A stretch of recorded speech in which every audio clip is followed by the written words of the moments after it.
Shalom. Di minggu ketiga ini kita berjumpa kembali dalam kasih Allah, sukacita, tentu saja dalam damai sejahtera berkatnya melimpah-limpah. Baik, tema daripada khotbah minggu ini tetap hidup bagiku adalah Kristus. Mari kita berdoa. Ya Bapa Surgawi, anugerah-Mu terus melimpah-limpah atas kami, sehingga rasa syukur kami tak henti-hentinya dan begitu melimpahnya sehingga kami juga bisa melimpahi orang lain dengan rasa syukur kami, baik itu kasih, berkat yang lain, dan kami menjadi garam dan terang dunia. Terima kasih Bapa Surgawi, kami siap menerima firman-Mu di dalam nama Tuhan Yesus Kristus. Haleluya, amin. Firman Tuhan dari minggu ketiga hidup bagiku Kristus adalah dari Matius pasal yang kelima. Kamu adalah garam dunia. Jika garam itu menjadi tawar, dengan apakah ia diasinkan? Tidak ada lagi gunanya selain dibuang dan diinjak orang. Wow, sangat menyedihkan sekali kalau garam itu sudah menjadi tawar, tidak terpakai, bahkan dibuang dan diinjaknya. Berarti kalau hidup kita tidak mau mengalami nasib seperti itu, terbuang dan terinjak, kita harus tetap menjadi garam yang asin. Ternyata garam juga bisa menjadi tawar loh. Nah, apa yang dimaksud dengan garam di sini? Garam di sini adalah berbicara tentang kasih. Karena garam itu mengawetkan segala sesuatu yang ada di dunia ini yang sedang menuju kepada pembusukan. Segala yang digarami, kita ambil contoh ikan. Maka ikan itu akan menjadi awet dan masih bisa dimakan, dinikmati oleh manusia. Jadi kalau kita menjadi garam yang tetap asin, maka kita akan berguna, bermanfaat, baik untuk diri sendiri maupun untuk orang lain. Karena garam ini berbicara tentang kasih.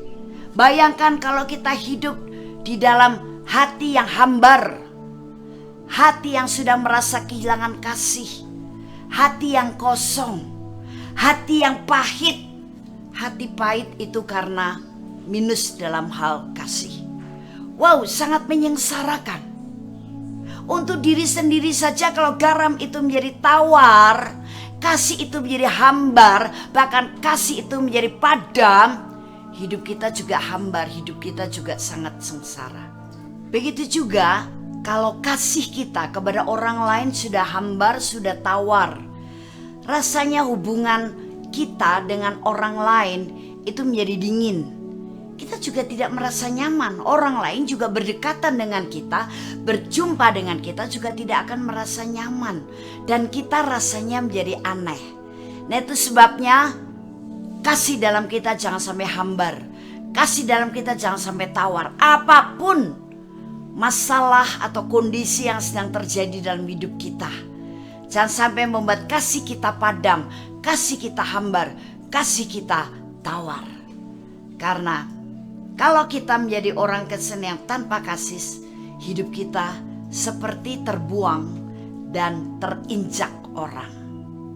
Tapi kalau kita hidup dalam kasih, ada satu kehidupan yang penuh dengan sukacita, pengharapan, kehidupan yang indah, kehidupan yang merdeka. Dan hidup kita rasanya bersinar terus. Wajah kita juga akan kelihatan bercahaya terus. Karena di hati kita ada kasih yang mulia, yaitu kasih Kristus. Yang berikutnya adalah menjadi terang. Ayat yang ke-14 dari Matius pasal 5. Kamu adalah terang dunia. Kota yang terletak di atas gunung tidak mungkin tersembunyi. Lagi pula orang tidak menyalakan pelita lalu meletakkannya di bawah gantang, melainkan di atas kaki dian sehingga menerangi semua orang di dalam rumah itu. Nah, kita menjadi terang dunia itu akibat daripada hidup kita adalah Kristus. harus menjadi terang dunia, dan terang itu harus terlihat. Terang itu jangan disembunyikan. Makanya mari segala kebajikan, perbuatan baik, tutur kata baik, kehidupan yang baik semuanya realisasikan dalam hidup kita sesuai dengan firman Tuhan. Jadi terang dalam hidup kita itu akan nampak. Orang akan melihat bahwa kita tidak berjalan dalam kegelapan, tidak berjalan asal-asalan menjalani kehidupan ini, tapi hidup dalam pimpinan terangnya, yaitu apa? Allah sendiri, Yesus sendiri yang tinggal dalam kita dan menerangi kehidupan kita melalui firman-Nya dan pimpinan Roh Kudus-Nya. Luar biasa sekali. Terang jangan taruh di bawah gantang, tapi terang itu biar bersinar. Dan bersinar semakin cemerlang ketika kita juga menyampaikan berita-berita baik dari kerajaan Allah, tentang pengampunan dosa, tentang penebusan, dan tentang keselamatan. Sehingga orang yang masih hidup dalam kegelapan akan terbawa oleh kita pindah kehidupan dari kegelapan sekarang dalam terangnya yang ajaib, karena mereka bisa percaya Yesus, bertobat kepadanya, disebabkan oleh karena kita menjadi garam dan terang dunia. Jadi kasih Kristus itu akibat dari hidup bagi kita adalah Kristus, dengan cara kita mempersembahkan tubuh kita sebagai persembahan hidup, kudus dan berkenan kepada Tuhan.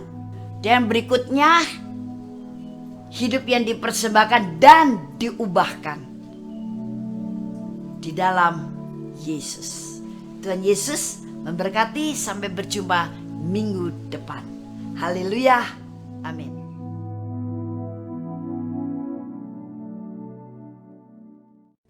Shalom. Terima kasih Anda telah menyaksikan seri kebenaran firman Tuhan yang akan selalu kami unggah setiap minggunya di channel Hope SCC TV. Saya percaya setiap kebenaran firman Tuhan ini akan membangun dan akan memberkati saudara. Itu sebabnya jangan lupa untuk like dan subscribe supaya Anda tidak ketinggalan untuk seri selanjutnya. Terima kasih dan Tuhan Yesus memberkati.